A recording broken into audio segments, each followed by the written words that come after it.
Friends, ఈ వీడియోని చివరి దాకా చూడండి, మీకు ఒక క్లారిటీ వస్తుంది.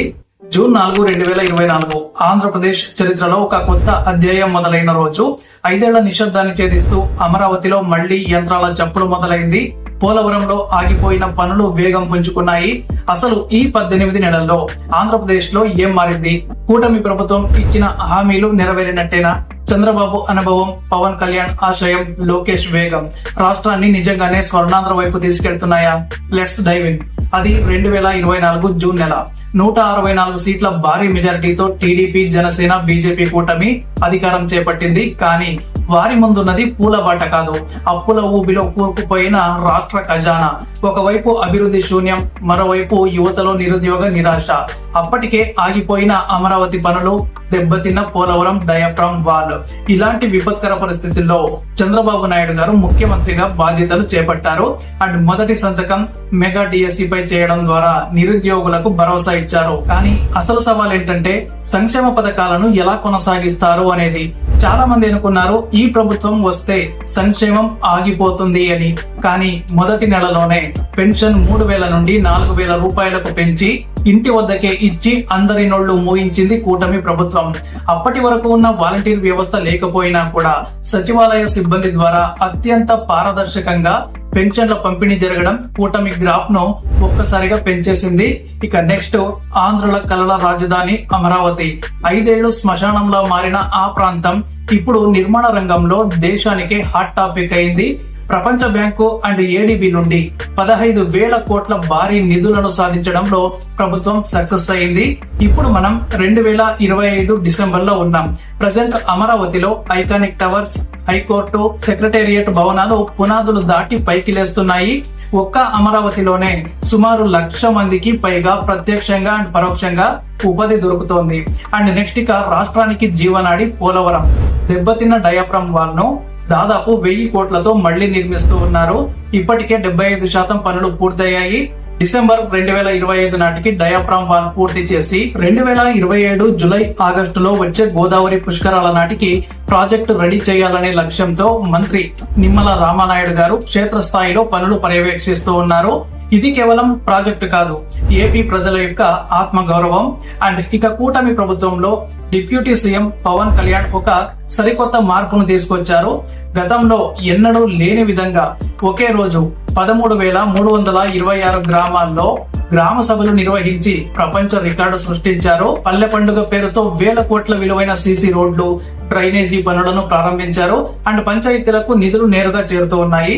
ముఖ్యంగా గ్రామీణ ప్రాంతాల్లో ఉపాధి హామీ పథకాన్ని పక్కాగా అమలు చేయడం ద్వారా కూలీల వలసలు తగ్గుతూ ఉన్నాయి. అండ్ మెయిన్ గా పవన్ కళ్యాణ్ శాఖలైన అటవీ శాఖ, పర్యావరణ శాఖల్లో కూడా విప్లవాత్మక మార్పులు వచ్చాయి. ఎర్రచందనం స్మగ్లింగ్ పై ఉక్కుపాదం మోపడం, పర్యాటక రంగంలోకి ప్రైవేట్ పెట్టుబడులను ఆహ్వానించడం ద్వారా ఆదాయం పెరిగేలా చర్యలు తీసుకున్నారు. అండ్ 2024-25 ఆర్థిక సంవత్సరంలో ఆంధ్రప్రదేశ్ సుమారు 4.47 లక్షల కోట్ల పెట్టుబడులను ఆకర్షించింది. అలాగే ఐటీ మంత్రిగా నారా లోకేష్ దూకుడు రాష్ట్ర ముఖ చిత్రాన్ని మారుస్తోంది. అమెరికా పర్యటన ద్వారా గూగుల్, ఎన్విడియా, అడోబ్ వంటి దిగ్గజ సంస్థలను ఏపీ వైపు చూసేలా చేశారు. అండ్ విశాఖపట్నంలో టీసీఎస్, కాగ్నిజెంట్ వంటి సంస్థలు తమ ఆఫీసులను విస్తరిస్తూ ఉన్నాయి. సో రాబోయే 4 ఏళ్లలో 20 లక్షల ఉద్యోగాలే లక్ష్యంగా స్కిల్ సెన్సస్ అంటే నైపుణ్య గణన చేపట్టి దేశంలోనే ఇలాంటి ప్రయత్నం చేసిన మొదటి రాష్ట్రంగా ఏపీ నిలిచింది. అలాగే రతన్ టాటా ఇన్నోవేషన్ హబ్ ద్వారా అంకుర సంస్థలకు పెద్దపీట వేస్తున్నారు. యువత ఇప్పుడు ఉద్యోగాల కోసం పక్క రాష్ట్రాల వైపు కాకుండా అమరావతి, వైజాగ్ వైపు చూస్తోంది. నెక్స్ట్, కూటమి ప్రకటించిన సూపర్ 6 హామీలపై కొంత విమర్శలు వచ్చినా కూడా 2025 నాటికి ప్రభుత్వం వాటిని దశల వారీగా పట్టాలెక్కించింది. ఇందులో మొదటిది దీపం 2.0. ఏడాదికి 3 గ్యాస్ సిలిండర్ల పంపిణీ విజయవంతంగా సాగుతోంది. అండ్ 2 తల్లికి వందనం. స్కూల్ విద్యార్థుల తల్లుల అకౌంట్లలో నగదు జమ ప్రక్రియ పారదర్శకంగా జరుగుతోంది. అండ్ 3 ఉచిత బస్సు ప్రయాణం.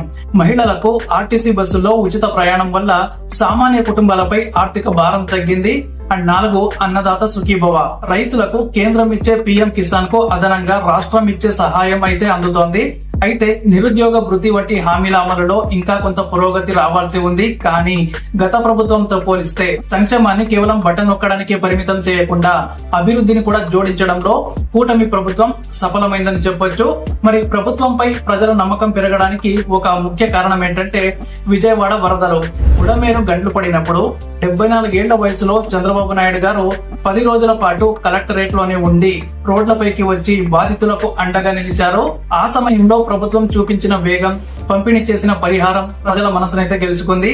అండ్ గంజాయి, డ్రగ్స్ పై కఠినంగా వ్యవహరించడం, శాంతి భద్రతలను కాపాడటం ద్వారా సామాన్యుడిలో భరోసా పెరిగింది. అయితే రాజకీయ వేధింపులు అలాగే ప్రతిపక్షాల పిటిషన్ల వల్ల కొన్ని ప్రాజెక్టులు ఆలస్యం అవుతున్నాయనే చర్చ కూడా ఉంది. సో ఏది ఏమైనా అభివృద్ధి మళ్లీ గాడిలో పడింది అనేది వాస్తవం.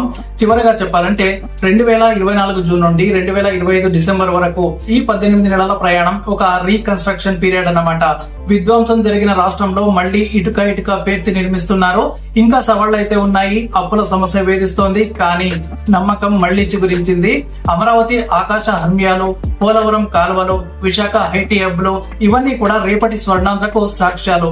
కూటమి ప్రభుత్వం తన గ్రాఫ్ ను నిలబెట్టుకోవడమే కాదు, ప్రజల ఆకాంక్షలకు కూడా తగ్గట్టుగా రాష్ట్రాన్ని ముందుకు తీసుకెళ్తోంది. మీరేమంటారు?